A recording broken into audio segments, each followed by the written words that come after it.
नमस्कार दोस्तों, 7 मार्च को HP board class 10th English का पेपर है। तो वो पेपर आपने कैसे सॉल्व करना है उसके बारे में बात करूंगा। तो अगर आप वीडियो को पूरी देखते हो तो आपके लिए हेल्पफुल रहेगी। तो आपने कैसे अच्छे से सॉल्व करना है और कैसे आप उसमें अच्छे मार्क्स ला सकते हो। तो सबसे पहले बात करते हैं कि जो आपका पेपर है वो 80 मार्क्स का आएगा। 80 मार्क्स का आएगा, ये आपको पता होगा। तो आपने कैसे सॉल्व करना है, देखिए 16 तो आपको एमसीक्यू आएंगे। एमसीक्यू में क्या क्या आएगा, उसमें 8 एमसीक्यू तो बुक से आएंगे, मतलब जो आपकी बुक के दो वहाँ से आएंगे, आपके जो आपने जो लेसन पढ़े वहाँ से आएंगे, वहाँ से वो क्वेश्चन उठाएंगे और आपको एमसीक्यू आएंगे। 16 में से 8 एमसीक्यू। तो अगर आपने चैप्टर और स्टोरी वगैरह होती है जो चैप्टर में, वो ढंग से पढ़ी है तो आप इजीली उनको सॉल्व कर लोगे। अगर आपने ढंग से पढ़ी है, समझिए वो स्टोरी, तो 8 क्वेश्चन जो आएंगे और उसमें ऑप्शन भी होंगे। तो ऑप्शन से अगर नहीं भी आता होगा तो ऑप्शन देख के लग ही जाता है पता। अगर आपने थोड़ा सा भी ध्यान दिया होगा चैप्टर पे, ऑप्शन देख के लग ही जाएगा आपको पता, और आप आंसर निकाल लोगे। 8 क्वेश्चन, और 8 क्वेश्चन आएंगे ग्रामर के। उसमें 2 क्वेश्चन आएंगे चेंज ऑफ वॉइस के, 2 क्वेश्चन आएंगे नरेशन के, और 2 टेंस के आएंगे, और आपको एक मॉडल का आ जाएगा क्वेश्चन, और एक आएगा नॉन फाइनाइट। नॉन फाइनाइट आपने अगर नहीं की है, देखो एक ही क्वेश्चन आएगा, शायद आपने किए होगे। देखो अगर नहीं किए तो आपने एटलीस्ट अभी भी टाइम है, आज का दिन, तो आप उनको देख लीजिए। उसमें ज़्यादा कॉन्सेप्ट नहीं, ज़्यादा बड़ा कॉन्सेप्ट नहीं है, जल्दी आपको समझ आ जाएगा। बस मैं इतना सा बता दूँ आपको। देखो ये चीज़ क्या होती है, जैसे एक सेंटेंस है, it is easy dash fault with others. तो इसमें आपको ऑप्शन होंगे दिए हुए। एक मान लो एक फाइंड होगा, एक टू फाइंड होगा, एक फाइंडिंग होगा, एक और होगा कोई, ठीक है। एक देखो क्या बोला मैंने, फाइंड, टू फाइंड और फाइंडिंग। तो इसमें क्या आएगा, देखो इसमें आएगा क्वेश्चन में आंसर टू फाइंड आएगा। तो मैक्सिमम क्वेश्चन जो आएंगे ना, ये कईयों में जेरेंड आता है, कईयों में जेरेंड मतलब आईएनजी, कईयों में इन्फिनेटिव आता है। तो या तो इसमें क्वेश्चन में आएगा टू फाइंड। तो या टू फाइंड आएगा या फिर फाइंडिंग आएगा, ऐसा ही आता है हर क्वेश्चन में। मतलब या तो आईएनजी वाला आएगा या उसके साथ वर्ड के साथ टू होगा लगा हुआ, उनमें से ही आता है, दो में से मैक्सिमम 90% चांसेस में वही आएगा आपको। तो अगर आपको बिल्कुल भी नहीं आते हैं तो आप उनमें से ही चूज करना, एक टू वाला और एक या फिर आईएनजी वाला, उनमें से ही होगा आंसर। तो मैक्सिमम में ऐसे ही होता है। देखो it is easy to find fault with other, ठीक है। टू फाइंड आएगा यहाँ पे, फाइंडिंग नहीं आएगा।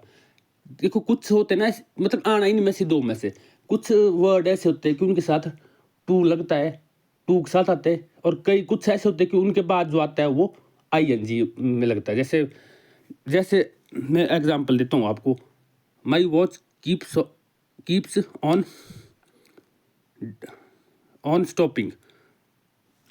देखो ये जो क्वेश्चन है, my watch keep on dash, तो इसमें टू स्टॉप आएगा, स्टॉपिंग आएगा, स्टॉप आएगा या स्टॉप्ड आएगा। तो इसमें जो है स्टॉपिंग आएगा, इसमें आईएनजी आएगा, टू स्टॉप नहीं आएगा इसमें, ठीक है। तो स्टॉप है मतलब इसके साथ या फिर आईएनजी लगेगा या टू लगेगा। तो टू स्टॉप नहीं आएगा, इसमें आईएनजी आएगा। कुछ के साथ आईएनजी आता है, कुछ के साथ टू आता है, तो ये आपने ध्यान रखना है। एटलीस्ट इनमें से चूज करें। तो कुछ वर्ड होते हैं ऐसे थोड़े बहुत, जैसे मेक हो गया, लेट हो गया, और भी 2-3 वर्ड, एडवाइस हो गया, उनको आपने देख लिया कि उनके साथ कोई वर्ब नहीं आती है। तो उसमें अगर ऐसे वर्ड आपको दिखते तो उसके बाद आपको ना टू यूज़ करना है ना आईएनजी यूज़ करना है। तो ऐसा वर्ड होता अगर यहाँ पे, तो मैं स्टॉप ही यूज़ करता। तो आप इस कॉन्सेप्ट को देख लीजिए, जो जेरेंड और इन्फिनेटिव का कॉन्सेप्ट है। क्वेश्चन तो एक ही आएगा, ठीक है। तो इस तरह से आप इनको सॉल्व कर सकते हो। बाकी वॉइस और नरेशन भी देख ले, और मॉडल भी। और बाकी आपको 2 पैसेज आएंगे, जिसमें से एक 10 मार्क्स का आएगा और एक 7 मार्क्स का आएगा, तो 17 मार्क्स। और ये पैसेज आएंगे अनसीन पैसेज इनको बोला जाता है, मतलब ये कहीं से भी आ सकते हैं, ये बुक से नहीं आएंगे आपको, ठीक है।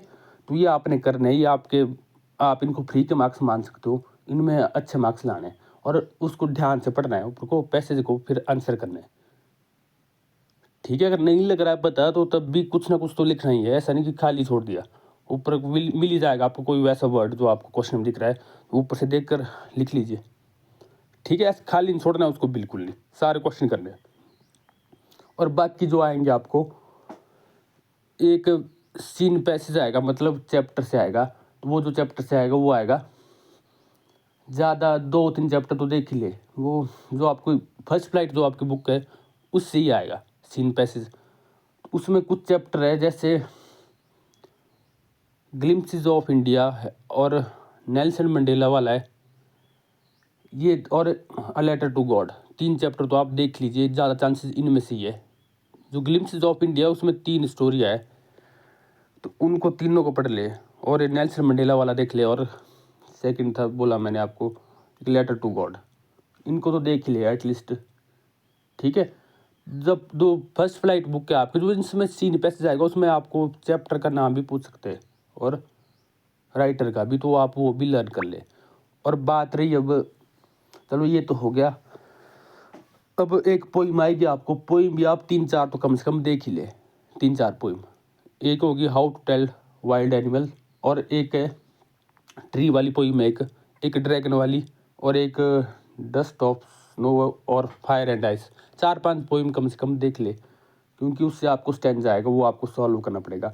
और पोइम नेम और पोइट नेम ढंग से याद कर ले, वो पूछा जाएगा 1 मार्क्स का, ठीक है। ये हो गया।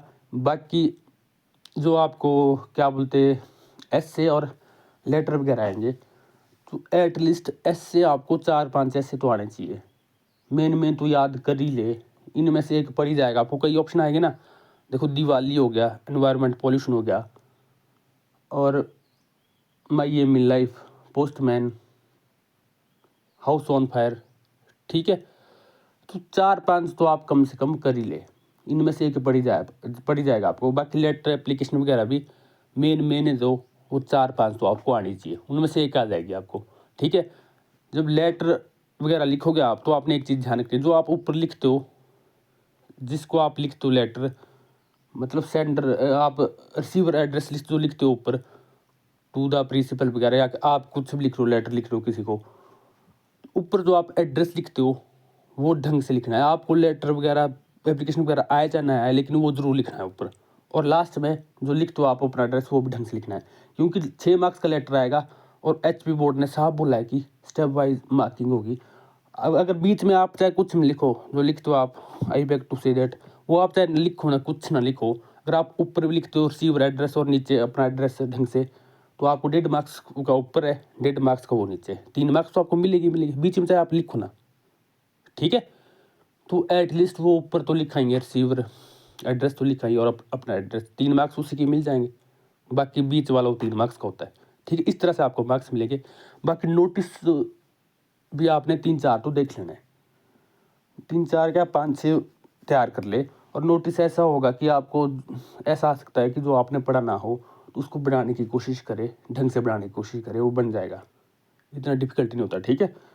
और बात रही अब क्वेश्चन आंसर की, लास्ट में क्वेश्चन आपको 4 आएंगे, 4-4 मार्क्स के। तो उसमें ज़्यादा तो मेन तो आप याद ही लर्न कर ही ले, और उसमें ऐसा करना कि ज़्यादा जो करेक्टर स्केच है उनको तो सबको याद ही कर ले, जितने भी आपको करेक्टर स्केच है ना दोनों बुक में, वो लर्न कर ही ले।